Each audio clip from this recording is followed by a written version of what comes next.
रेगिस्तान की तपती दोपहर में बगदाद की एक तंग सी गली में एक नन्हा सपना चलता था। नाम था उसका अलादीन। धूल से सना चेहरा, फटी पुरानी कमीज, लेकिन आंखों में चमक, जैसे आसमान को छूने की जिद हो।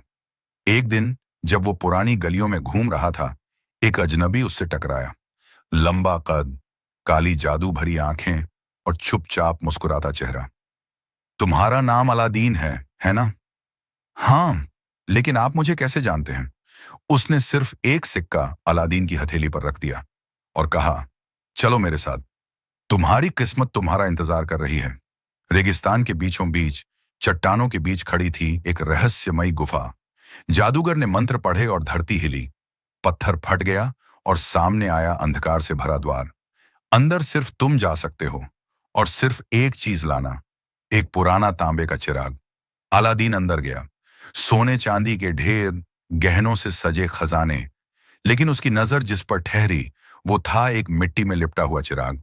जैसे ही उसने उसे छुआ, रोशनी की लहर दौड़ी और अचानक नीले धुएं के साथ आसमान तक उठता हुआ एक विशाल जिन्न प्रकट हुआ।